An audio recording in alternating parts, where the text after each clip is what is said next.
The scent of old paper is the scent of ghosts. It clung to my hands as I sat in the reading room of the Bibliothèque Nationale de France, a single sheet of vellum glowing under the conservation lamp. It was a letter, dated January 20th, 1793, the eve of Louis XV's execution. The handwriting was elegant, desperate, and belonged to Marie-Joséphine de Savoie, the Countess of Provence, sister-in-law to the doomed king. Most scholars read it for its historical grief. I read it for its gaps. My dearest Emile, the darkness is upon us. I have entrusted to your ancestral home what cannot be entrusted to any bank. The glory of France must not be dimmed by the rage of the mob. Remember our childhood game in the gardens? Where the sun touched the saint's feet only at the solstice. There, where stone watches stone, you will find my heart, and the heart of the crown. Do not look for me, save what is eternal. MJ. For decades, this was considered a metaphorical farewell, a noblewoman's poetic expression of loss. I believed it was a treasure map. Clue 1, the garden game, Paris, France. The ancestral home of Emile, the recipient, was the Château de Montclair, a minor noble estate 50 miles south of Paris. The Countess had spent summers there as a child. The gardens were the château's famous Jardin des Ombres, the Garden of Shadows, a geometric maze of boxwood and statuary. The key was the game, where the sun touched the saint's feet only at the solstice. I arrived at Montclair on a grim December afternoon. The château was now a museum, the gardens meticulously restored. I walked the paths with the head gardener, an elderly man named Claude who knew every stone. The saints, I said. The statues. How many? 12, the 12 apostles, a common theme. He led me to a long gravelled alley flanked by life-sized marble figures. They face east and west, watching the central path. I needed the winter solstice, the shortest day when the sun's arc is lowest. That was tomorrow. I returned at dawn with a tripod and camera. As the weak winter sun crested the horizon, I watched. Slowly, the long shadows of the apostles stretched across the garden. At 6:05 precisely, something happened. The sun, at its specific solstice angle, pierced through a gap in a distant yew hedge. A blade of light shot down the alley, and for exactly 4 minutes illuminated the feet of only one statue. Saint Matthew. The apostle was depicted holding a book, 1 foot slightly forward. The sunlight lit his toes and the small plinth he stood upon. I rushed to the statue. The plinth was solid marble, but carved around its base was a Latin inscription. In principio erat verbum. In the beginning was the word. It wasn't just a biblical quote. It was a directive. The beginning. The word. Clue 2. The word in the library, Château de Montclair. The beginning of the chateau was its original 16th century wing, which housed the library. The word had to mean a book, not just any book, the first book. The library was a breathtaking, dusty cavern of leather and vellum. The chateau's archivist, a severe woman named Madame Lacroix, was my obstacle. The incunabula collection is not for casual viewing, she stated, using the term for books printed before 1501. I'm looking for the first book acquired by the Montclair family, the foundation of the collection. She eyed me, intrigued despite herself. After consulting a massive ledger, she led me to a climate-controlled case. Inside lay a 1465 edition of St. Augustine's De Civitate Dei, the City of God, printed in Mainz. It was magnificent, but it felt wrong, too obvious, too valuable to be a mere marker. Was there anything before this? I asked. A manuscript? A family chronicle? She paused. There is the Livre des Origines, the Book of Origins. It is not printed. It is handwritten from the 14th century. It details the family's land grants and history. It is unremarkable. May I see it? The Livre des Origines was indeed unremarkable. A thick, worm-holed volume of dry genealogical and legal records. I began carefully turning the heavy parchment pages under Madame Lacroix's watchful eye. It was on page 73, a number that jumped out because the previous page was 70. The page numbers were wrong. Pages 71 and 72 were missing, not torn out, but never written on. The binding stitch jumped from 70 to 73. Between them was a hidden compartment created by the joined parchment. My fingers found the edge.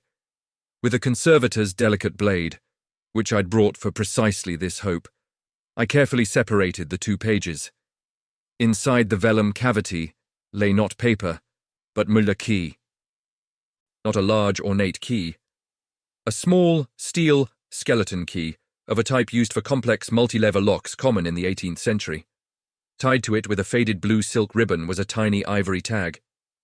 On it, in minute script, were the coordinates: 48,856 de grain N, 2.3522 de ring, the heart of Paris, Notre Dame Cathedral. Clue: 3. The King's Gallery, Notre Dame, Paris. The coordinates led not to the main entrance, but to the Tican's south tower. The key fit a small, almost invisible door at the base of the tower, leading to the spiral staircase that ascended to the famous Galerie des Rois, the King's Gallery, the row of 28 statues of biblical kings that had stared down from the facade for centuries. Most were destroyed in the Revolution, mistaken for statues of French kings. Their headless bodies were a testament to the fury the Countess feared. The statues we see today are 19th century reconstructions, but the revolutionaries missed something. High up in the dark, cramped passageway behind the gallery, accessible only by the narrow staircase, the original stone pedestals and moais of the statues remained. Each was numbered by the medieval masons. The key in my hand had another feature. On its bow was a tiny stamped number, almost worn away. Turf. I found pedestal number 14. It was massive, solid limestone. It seemed utterly immovable, but the Countess's letter echoed, "Where stone watches stone." I examined the joints where the pedestal met the cathedral wall. Centuries of grime filled the cracks.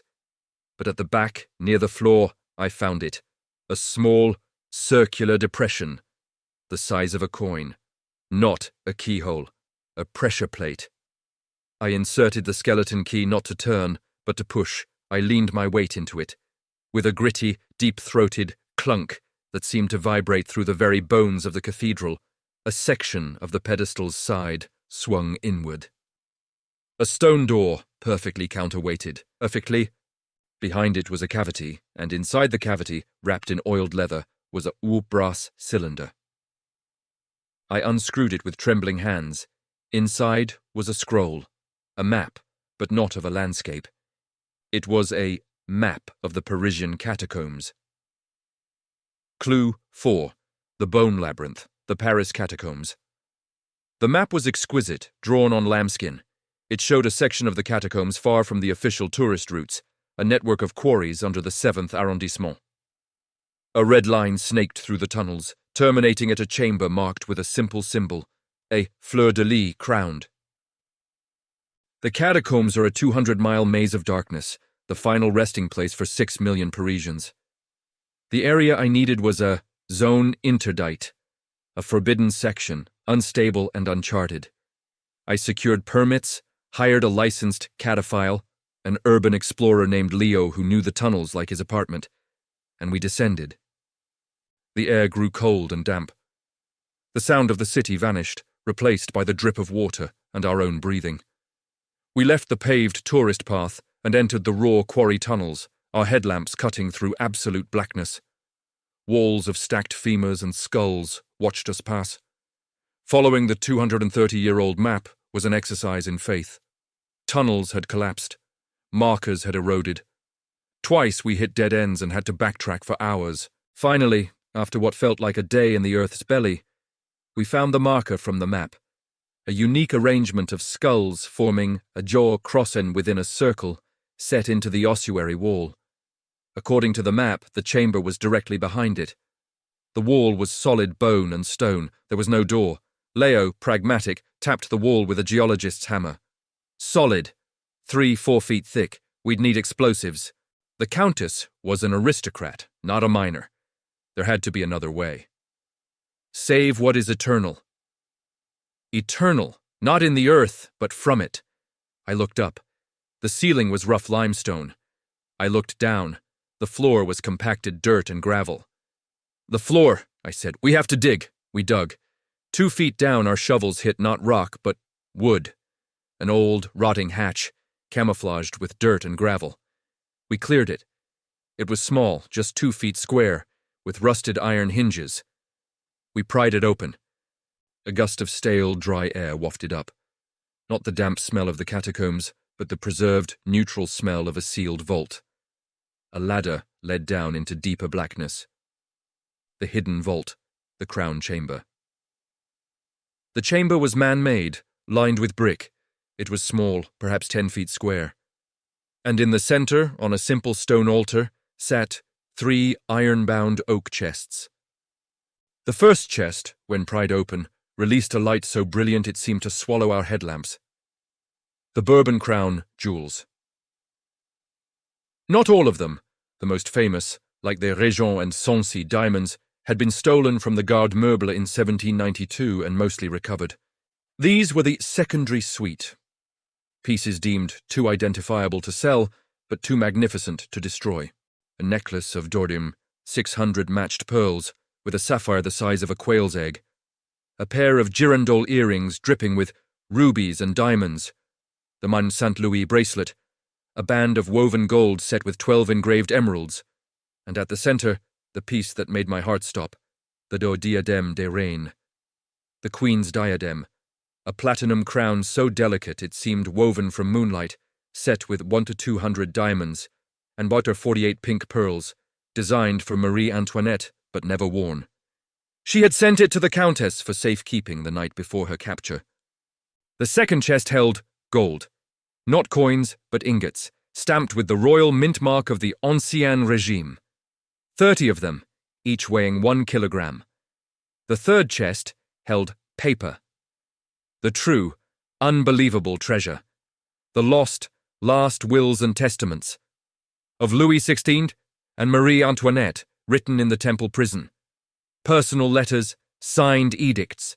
The original architectural plans for the Palace of Versailles. Annotated by Louis XIV himself. A history of France, written in the hands of its doomed rulers. I didn't touch anything. I just stood there, in the silent, cold vault, the light of centuries dancing on the brick walls. The Countess had succeeded. She had saved what was eternal from the terror.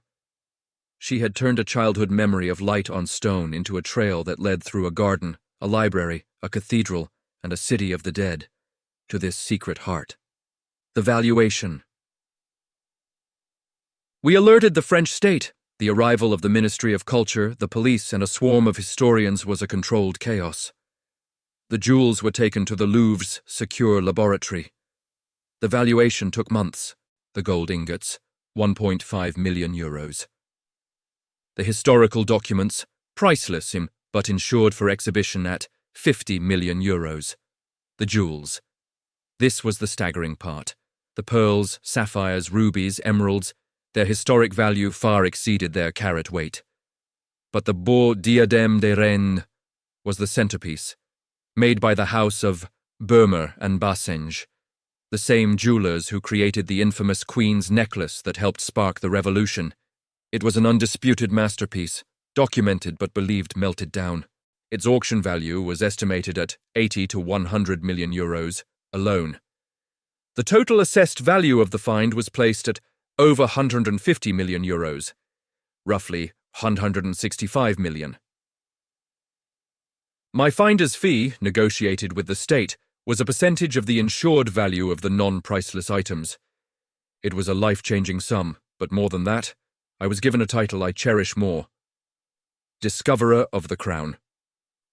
The diadem now sits in a specially built, laser-protected case in the Beau Galerie d'Apollon of the Louvre, beside the Régent diamond.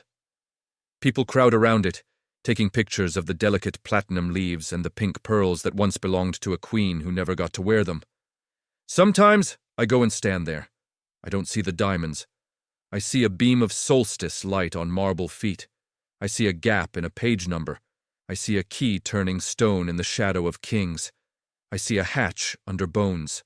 The treasure wasn't in the chests. The treasure was the path. A path of light, words, stone and bone, laid by a terrified woman who outsmarted an entire revolution to preserve a glimmer of eternal beauty in the heart of the dark. And the path is the only thing you truly get to keep.